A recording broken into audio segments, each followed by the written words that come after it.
ബഹുമാനപ്പെട്ട കണ്ണിയത്ത് ഉസ്താദിന്റെ ഒരു സംഭവം പറയാം. ഇതൊന്നും പുസ്തകത്തിൽ നിന്ന് വായിച്ചതല്ല. കണ്ണിയത്ത് ഉസ്താദിന്റെ സംഭവം എനിക്ക് പറഞ്ഞു തന്നത് അത് അനുഭവിച്ച എന്റെ പ്രിയപ്പെട്ട ഉസ്താദ് കുഞ്ഞാലി ബാക്കവി ഉസ്താദാണ്. ഉസ്താദിന്റെ മലപ്പുറം ജില്ലയില് മഴയില്ലാതെ പ്രയാസപ്പെടുന്ന നേരം ഉസ്താദിന്റെ പഠിക്കുന്ന സമയമാണ്, ഉസ്താദ് വിദ്യാർത്ഥിയായിരിക്കുന്ന സമയമാണ്. അന്ന് മഴയ്ക്ക് വേണ്ടിയുള്ളൊരു ദുആ സമ്മേളനം സംഘടിപ്പിച്ചു. പ്രാർത്ഥനാ സദസ്സാണ്. ആരാണ് നേതൃത്വം നൽകുന്നതെന്നറിയോ? മഹാനായ റഈസുൽ മുഹഖഖീൻ കണ്ണിയത്ത് അഹ്മദ് മുസ്ലിയാർ. കണ്ണിയത്ത് ഉസ്താദാണ് ദുആക്ക് നേതൃത്വം നൽകുന്നത്. നൂറുകണക്കിന് ആളുകൾ ഒരുമിച്ച് കൂടിയിട്ടുണ്ട്. എന്റെ ഉസ്താദായ ബഹുമാനപ്പെട്ട കുഞ്ഞാലി ബാക്കവി ഉസ്താദ് അവറുകളും അന്ന് പങ്കെടുത്തിട്ടുണ്ട്. ഉസ്താദിന്റെ കുട്ടിക്കാലമാണ്. അങ്ങനെ ആളുകളൊക്കെ ആമീൻ പറയാൻ വേണ്ടി കൈ ഉയർത്തുകയാ.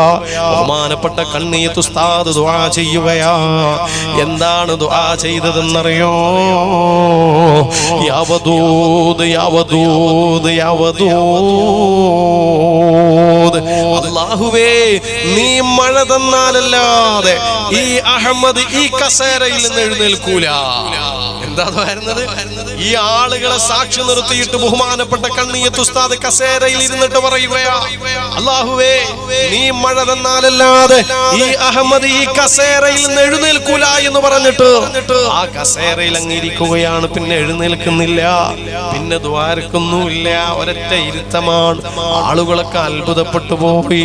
എന്റെ ഉസ്താദ് പോലും പറയാണ്, മഴയുടെ ഒരടയാളം പോലും ഇല്ലാത്ത നേരത്താണ് കണ്ണിയത്ത് ഉസ്താദ് പറഞ്ഞത്, നീ മഴ തന്നാലല്ലാതെ ഈ അഹമ്മദ് ഈ കസേരയിൽ നിന്ന് എഴുന്നേൽക്കൂല.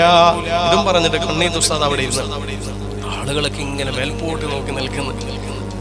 എല്ലാവരും ബേജാറില്ലാതെ, കാരണം ഒരു വല്ലാത്ത വർത്താനല്ലേ ഈ പറഞ്ഞത്. നീ മഴ തരാതെ ഞാൻ ഇവിടുന്ന് എണീക്കൂല. മഴയില്ലാത്ത സമയത്ത് ആ കണ്ണിയത്ത് ഉസ്താദ് ഈ ആളുകളെ മുൻനിർത്തിയിട്ട് പറഞ്ഞത്.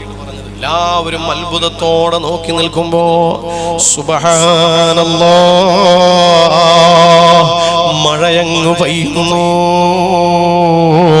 ആ പരിപാടിയിൽ പങ്കെടുക്കാൻ വേണ്ടി വന്നവർ മുഴുവനും മഴ നനയുകയാ, മഴ നനയുകയാ, മഴ നനയുകയാ. ആളുകളൊക്കെ അത്ഭുതപ്പെട്ടു പോയി. ഇതെന്തൊരു കുതിരത്താണ്. മഴ പെയ്തതല്ല അത്ഭുതം, പിന്നെന്താ അത്ഭുതം? ഇത്രയും ആളുകളെ മുന്നിൽ വെച്ചിട്ട് പറഞ്ഞില്ലേ, നീ മഴ തരാതെ ഞാൻ ഇവിടുന്ന് എണീക്കൂല. അപ്പൊ ആ ഉറപ്പെന്താണ്? ഉറപ്പ്, യഖീൻ, യഖീൻ, യഖീൻ. നമുക്കൊന്ന് ഉറപ്പോടുകൂടി ദ്വാരുന്നാലോ? ഇപ്പൊ മഴ പെയ്യാൻ വേണ്ടി ആമീൻ പറയണേ.